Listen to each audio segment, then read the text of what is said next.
Today we're going to be looking at probability. We're going to be able to understand and calculate theoretical and experimental probability. A pen and paper will be handy today if you want to make some notes.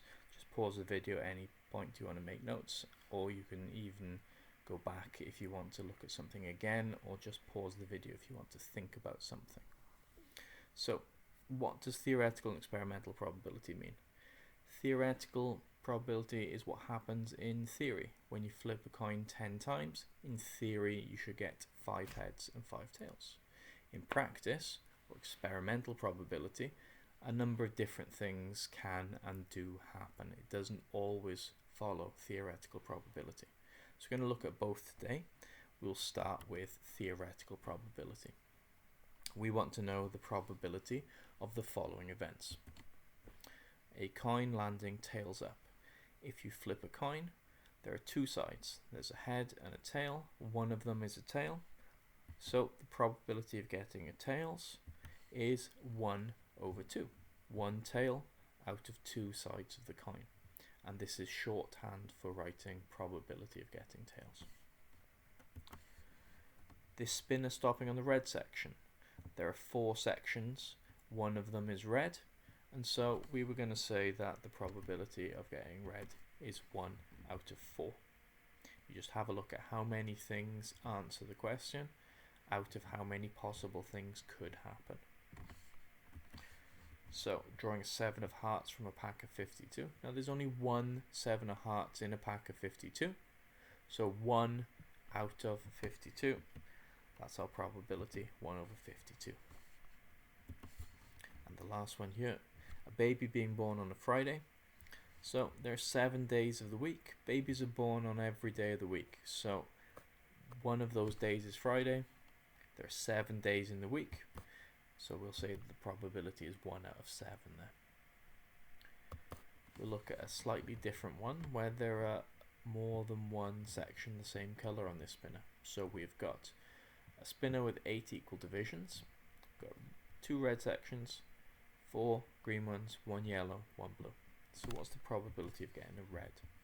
Now there are 2 red ones out of 8 total, so we will say 2 out of 8, which can simplify down to 1 over 4 if you halve the top and half the bottom.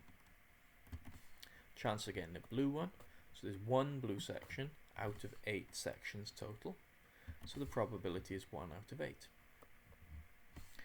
And lastly, the green section. So there are 4 green sectors out of 8 total, so we're going to say that the probability is 4 out of 8, and that can simplify down to a half if you divide the top and the bottom by 4. So that's theoretical probability, but in theory you should get a green half the time, but in practice you could spin it a load of times and that wouldn't be the case.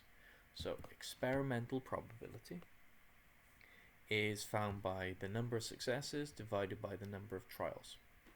So if I spun that spinner 20 times and I got 8 green sections, I would say the experimental probability is 8 out of 20, even though I would expect half of the sections to be green and getting 10 out of 20. So that's experimental probability. Let's have a look at an example. So there's some counters of different colors in a bag. We choose one without looking, make a note of the color, and then replace it. We repeat this a number of times and the table shows the results. So I've got the different color tokens. I selected red, green, blue, yellow, or white, and this is how many times I got each one. Frequency means how many times I got something. So I got 20 red ones, 11 green, 9 blue, 28 yellow, and 32 white. Okay, so let's have a look at some questions to go along with that. What's the total frequency? How many times do we choose counters? That's asking. So pause it now, have a think about it, write down what you think the answer is, and then unpause it when you're ready for the answer. So to get the total frequency, you just have to add up the different frequencies. So if you add those up, you get 100. The total frequency is 100. We chose counters 100 times. If we carried on choosing counters until we picked out 300 times total, then how many green counters would you expect to be picked? Okay, so have a think about that. Pause the video if you need to, and pause it when you've got an answer, and we'll talk about the answer then. So, if we think about it, we chose 100 counters and got 11 green. So if we chose 3 times as many counters, you would expect 3 times as many green. So doing 11 times 3, I'd expect 33 green counters. What is the experimental probability of getting a blue counter? Now, if we remember that formula, it was number of successes over number of trials. So, how many blues did I get out of how many times did I try picking counters? So, I got 9 blues out of 100 counters, and so the probability is 9 out of 100. And the last question we'll look at is, there are 10 counters in the bag, 2 red, 1 green, 1 blue, 3 yellow, 3 white. Do you think the experiment was fair or biased? Have a think about that. Pause it if you need to. We'll talk about the answer in a moment.